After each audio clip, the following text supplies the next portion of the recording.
Sinalakay ang isang bahay sa Laguna na ginawang bodega umano ng milyong-milyong pisong halaga ng vape products. Ipinusit umano at hindi rehistrado ang mga ito. Nakatutok si Dano Tingkungko.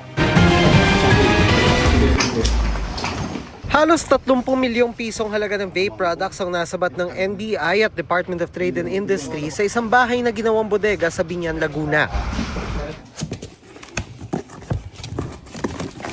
Smuggled sila at hindi rehistrado sa DTI at inoperate dahil sa sumbong na may modus na naghahalo ng ganyan sa mga legal at rehistradong produkto. Kahapon nag-positive yung operation ng Special Task Force. So by cybercrime patrolling, nakapag-connect sila dito sa mga tao na ito, nakapag-negotiate sila that they will buy 1 million worth of vape. So nag-meet sila somewhere sa Muntinlupa in a coffee shop with the marked money 1 million pesos. So sabi nila, asa na yung mga vape products? Sinama sila ngayon sa Laguna. Doon po sa vape shop, meron silang legal na mga tinitindang items sila. But then, once na nag-inquire ka, nag-offer sila ng mga hindi registered na vape. So with that, natukoy natin kung saan ito ni-store. That's why kahapon po, nag-conduct tayo ng buy-bust. Tikom ang mga inaresto nang usisain kung sino ang may-ari ng negosyo na patuloy na iniimbisigahan ng NBI. Giving them the benefit of the doubt, yung mga outlet, hindi nila alam na bawal ito, na hindi registered, substandard. Siyempre, yung mga negosyante natin, kumukuha lang, may listahan nga ang DTI, yung mga registered products. Yung mga may lisensya, yung mga na-check nila kung standard ba yan. Paano ba malalaman kung legal o hindi ang vape na binibili? Walang PS license mark, and second, especially wala pong tax stamps or the required fiscal marks from the BIR. And others po, flavor descriptors that unduly appeal to minors. And then another one would be yung improper 50% graphic health warning. Para sa GMA Integrated News, Dano Tingkungko, nakatutok 24 oras.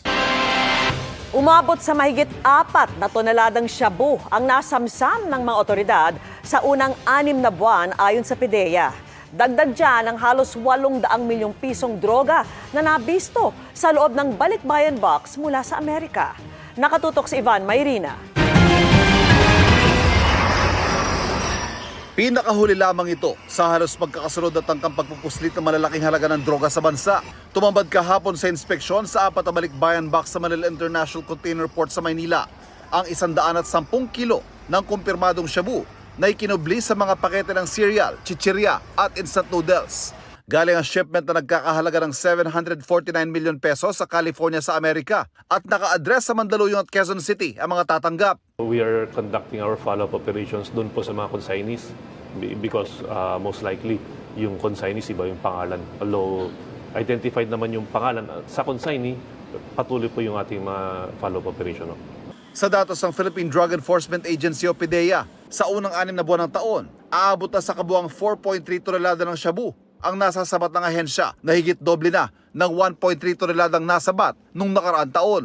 Kabilang dyan ang mga nalambat na palutang-lutang na shabu sa karagatang sakop ng Zambales, Pangasinan, Ilocos Region at Cagayan at ang mga nakumpiska mula sa isang bangkang pangisda nung nakaraang buwan. Isa ang nakasuhan sa nasabing bangka pero ang mga floating shabu sa western seaboard ng bansa galing sa mga dayuhang sindikato. Kasi marami yung modus ang ginagamit nitong mga drug personalities. Sana ko dyan yung floating shabu. Pangalawa yung sa fishing vessel. And isa rin po yung they try to package it as food products. So if we are looking at the packages na nakuha natin sa fishing vessel plus dun sa floating shabu, parehas po yung packaging po nila. Saan po nanggaling po ito? Doon po sa may Golden Triangle area. Kung tatanungin po saan po ba yung Golden Triangle area, ito po yung boundaries ng Myanmar, Thailand, and Laos. Sa kabila ng toneladang droga na kukumpiska, patuloy pa rin may drogang naibebenta sa mga kalsada. Sa datos ng PDEA, mahigit 29,000 sa kabuang 42,000 na barangay sa buong bansa ang maituturing ng drug clear. Para sa GMA Integrated News, Ivan Mayrina, nakatutok, 24 oras. Shocked pero masayang masaya ang child actress na si Johara Asayo sa magandang feedback sa kanyang performance as young Tera. Binigyan na raw kasi niya ng hustisya ang turing kay Tera na bagong tagapagligtas ng Encantadia. Makichika kay Aubrey Carampel. Mapagmahal, matulungin, palaban, at handang ipagtanggol ang mga inaapi. Ganyan natin nakilala ang batang si Tera, ang anak ni Sangre Danayan na isinilang at lumaki sa mundo ng mga tao. Ginagampanan niya ng child actress na si Johara Asayo. Bukod sa kanyang husay sa pagganap at morena features, marami ang nakapansin sa pagkakahawig niya kay Kapuso Prime Gem Bianca Umali. Kaya perfect daw siya as young version ni Tera. Surprised ako kasi ang ganda po ni Ate Bianca. I mean, nakaka-shock po yung beauty niya. And nagpapasalamat po ako kasi ang dami pong nagsasabi na kamukha ko siya. Mismong si Bianca napansin din na ka-look-alike nga niya si Johara at hanga raw siya sa pagganap nito. Masaya ako kasi Ate Bianca, ang galing niya po umarte. And receiving na compliment galing sa kanya. Thankful po at saka nakakalambot po ng puso. Ang 12-year-old actress, thankful sa pagkakapili sa kanya para gampanan ang isang importante at challenging na karakter sa Encantadia. Maging mga kaklaseng araw niya, madalas siyang biruin. Lagi po nilang sinasabi na ilabas mo yung brilyante mo, ilabas mo yung brilyante mo. Kaya nakakatuwa lang din kasi ang dami din po talaga nagsusupport. Sa episode kagabi, unti-unti nang naipamamalas ni Tera ang kanyang kapangyarihan. Please, huwag niyo kami sasaktan. Please. Nang mapaamo ang isang tigre para iligtas ang isang bata. Mga ibon Humingi rin siya ng tulong sa mga ibon na walang awa namang pinagbabaril ng grupo ni Emil. Aking nararamdaman. Samantala sa mundo ng Encantadia, nanganganib naman ang mga Adamian dahil sa galit ni Mitena. May natanggap namang hindi magandang balita si Flamara. Nunong Imaw, ano itong kahindik-hindik na ulat ang nakarating sa akin? Tunay bang pinaslang ni Mitena si Adamus? Ang tagapagligtas ng Encantadia, paparating na. Aubrey Carampel, updated sa Showbiz Happenings. Dalawang sugatan sa pag-atake ng grupong Houthi sa barkong may 21 sakay na Pilipino habang dumaraan sa Red Sea. Dalawang iba pa nawawala, nakatutok. Si JP Soriano.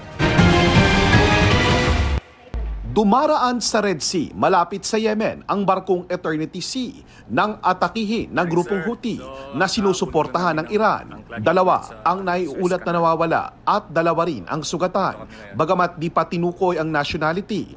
Gayunman, halos tiyak ng ilan sa kanila ay Pilipino dahil isa lang naman sa mga sakay ang Ruso at puro Pilipino na ang 21 iba pang sakay. Bago nito, inatake rin ng Houthi sa Red Sea nitong linggo ang MV Magic Seas na may sakay ng mga Pilipino. Ligtas silang lahat ayon sa Department of Migrant Workers o DMW. They were rescued and transported to Djibouti. The ship was not as lucky, na-damage yung ship and was abandoned, and now the crew are headed home. Nangyari ang mga pag-atake sa gitna ng binubuong ceasefire at hostage deal sa Gaza sa pagitan ng Israel at grupong Hamas. At sa kasabay na pulong ni US President Donald Trump at Israeli Prime Minister Benjamin Netanyahu sa Amerika. Dahil sa mga pag-atake, nakikiusap ang DMW sa mga may-ari ng barkong may sakay na Pilipino na iwasan ang Red Sea at Gulf of Aden. Pinag-aaralan na kung maghihigpit ba o pagbabawalan ba ng gobyerno ng Pilipinas ang pagsampa ng mga Pilipino sa barkong dumaraan sa Red Sea. Itong huling attack on the Eternity Sea mukhang intense. Merong drones, merong rocket grenade launchers involved. So, meron tayong binamatyagan na intensified attacks, and so we will get the necessary signal from the security political side here in government, which is essentially DFA and DND. Sa ngayon, ang sasakay muna sa dalawang barkong inatake ang hihigpitan. Both principals in the MV Magic Seas and the MV Eternity Sea will definitely be prohibited from boarding Filipino seafarers. Tiniyak naman ng manning agency ng Eternity Sea na gagawin ng lahat para sila ay matulungan at lahat ng 21 Pilipinong sakay nito habang hinihintay pa ang full report. Para sa GMA Integrated News, JP Soriano, nakatutok 24 oras. Posibleng magpatuloy ang pag-ulan sa malaking bahagi ng bansa hanggang Biyernes ayon po yan sa Pag-asa. May binabantayan kasing bagong cloud cluster o kumpol ng mga ulap sa bahagi ng Taiwan. Posible ang maging low pressure area ayon sa Pag-asa kaya patuloy na tumutok sa mga update. Ang isa pang LPA na nasa labas naman ng Philippine Area of Responsibility hindi na inaasahang makakaapekto sa bansa. Pero patuloy ang pag-ihip ng southwest monsoon o hanging habagat na magpapaulan. Batay po sa datos ng Metro Weather, umaga pa lang bukas ay posibleng ulanin ang kanlurang bahagi ng Luzon at ilang bahagi ng Mindanao. Pagsapit naman ng hapon, inaasahang uulanin na rin ang Bicol Region at ilang bahagi ng Quezon Province. May heavy to intense rains, partikular sa Central Luzon, Mindoro, pati sa Eastern at Western Visayas at ilang bahagi ng Mindanao. Posible ang malalakas na ulan kaya mag-iingat po sa baha o pagguho ng lupa, lalo na sa mga lugar na ilang araw nang inuulan. Sa Metro Manila naman, hindi pa rin inaalis ang tsansa ng ulan sa hapon o gabi dahil sa localized thunderstorms, kaya ugaliin ang pagdadala ng payong.